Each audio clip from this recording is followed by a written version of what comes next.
সুপ্রিয় দর্শক, জীবনের গল্পে আপনাদের স্বাগতম। ক্যামেরার সামনে দাঁড়িয়ে আছে এই মুহূর্তে একটি বোন। আমরা শুনবো তারই জীবনের গল্প। আসসালামু আলাইকুম আপু, কেমন আছেন? ওয়ালাইকুম আসসালাম। ভালো আছি ভাই। আপনি ভালো আছেন? এই তো আলহামদুলিল্লাহ ভালো আছি। আপনার নাম কি? আপনি কোথা থেকে এসেছেন? আমার নাম সোনিয়া। আমি ইয়াতে রাজশাহী নওগাঁ থেকে আসি। আপনার নাম সোনিয়া, রাজশাহী নওগাঁ থেকে এসেছেন। জি। আচ্ছা ঠিক আছে। আপু, আপনার বয়স কত? আমার বয়স ২১। ২১ বছর বয়স। আপনার ফ্যামিলিতে কে আছে? আমার ফ্যামিলিতে আমার মা আছে আর আমি আছি। আমার বাবা মারা গেছে। আপনার ফ্যামিলিতে আপনার মা, আপনি আছেন, আপনার বাবাও মারা গিয়েছেন। জি। আচ্ছা, আপনার কয় বছর বয়সে আপনার বাবা মারা গিয়েছেন? আমার বাবা মারা গেছে ১ বছর হয়েছে। ১ বছর বয়সে মানে আপনার আব্বু ১ বছর হয়েছে মারা গিয়েছেন? হ্যাঁ, হ্যাঁ। আচ্ছা, আচ্ছা ঠিক আছে। আপনার বয়স কত বলেছেন? ২১। ২১ বছর বয়স। আপনার বিয়ে-শাদী কেন হয়নি আপু? আমার বাবা থাকতে তখন বিয়ে শাদীর কথা বলেনি। আসলে আমার বয়স কম ছিল তো। বলছে আমার মেয়ে লেখাপড়া করব তারপরে বিয়ে দিব ভালো ছেলে দেইখা। তো আব্বু মারা গেছে তারপর আর বিয়ে শাদীর কথা ওঠেনি। আসলে আমাদের দেশ গ্রামে অনেক টাকা যৌতুক দিয়ে বিয়ে দেওয়া লাগে। তো বাবা মারা যাওয়ার পরে কিভাবে বিয়ে দিব আচ্ছা, যেহেতু আমার মা? আপনার ফ্যামিলিতে বড় কোনো ভাই নেই, বাবা হুম, নেই, হুম। তা আপনি তাকে কিভাবে এই মানে আপনাকে কিভাবে বিয়ে দিবে? জি। আচ্ছা, আচ্ছা ঠিক আছে, বুঝতে পেরেছি। তো আপনি আমাদের এখানে আসছেন একটা ভালো জীবনসঙ্গীর আশায়। হ্যাঁ, হ্যাঁ। আচ্ছা, আপনাকে যিনি বিয়ে করবেন ওনার বয়সটা কেমন হতে হবে? বয়স ৫০-৬০ হলে সমস্যা নেই। কিন্তু মানুষটা ভালো থাকতে হবে, সৎ।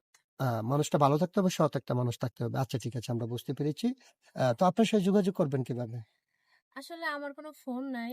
আর কোনো আমার বাবা মারা যাওয়ার পরে আমার মার অতটা সামর্থ্য ছিল না আমার ফোন কিনা দেওয়ার জন্য।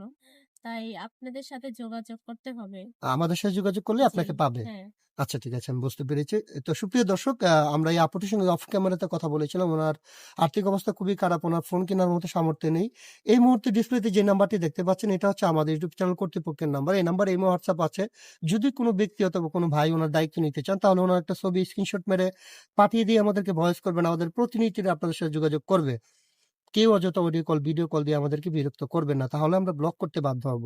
আচ্ছা ঠিক আছে আপু, আমি একটা কথা বলি। আমরা তো এই ভিডিও পাবলিক করার পরে শত, শত ভাই আপনার দায়িত্ব নিতে চাইবে। অনেকের স্ত্রী মারা গেছে, চইলা গেছে। বাচ্চা-কাচ্চা হয় না। যদি কোনো ভাই উনার একটা বাচ্চা আছে আপনাকে বিয়ে করতে চায়, আপনি বিয়ে বসবেন? হ্যাঁ, অবশ্যই বসবো। আরেকটা কথা বলি। অনেক ভাই আছে, একটা স্ত্রী আছে উনার, ও আগের স্ত্রী উনার সাথে খারাপ আচরণ করে, তার জন্য ২য় বিয়ে করতে চায়। ওরকম কোনো ভাই যদি আপনাকে বিয়ে করতে চায়, সেই ক্ষেত্রে আপনি কি বলছেন? আসলে যে আমাকে বিয়ে করবো আমি চাচ্ছি হ্যাঁ সত্যি কথা জানাইয়া আমাকে বিয়েটা করলে ভালো হইতো। যে বিয়ে করছে তার বাচ্চা-টাচ্চা আছে কিনা। একটা পুরুষ ৪ টা বিয়ে করতে পারে। যদি উনি আমাকে চালাইতে পারে কোনো সমস্যা নেই। যাই হোক, আপনি সুন্দর কথা বলেছেন। হ্যাঁ, ইসলামের শরীয়তে আছে একটা পুরুষ ইচ্ছা করলে ৪ টা বিয়ে করতে পারে। উনি যদি আপনাকে সেরকম ভরণ-পোষণ দিয়ে রাখতে পারে, আপনার তাতে কোনো সমস্যা নেই। না। আচ্ছা, নামাজ কালাম পড়া হয়?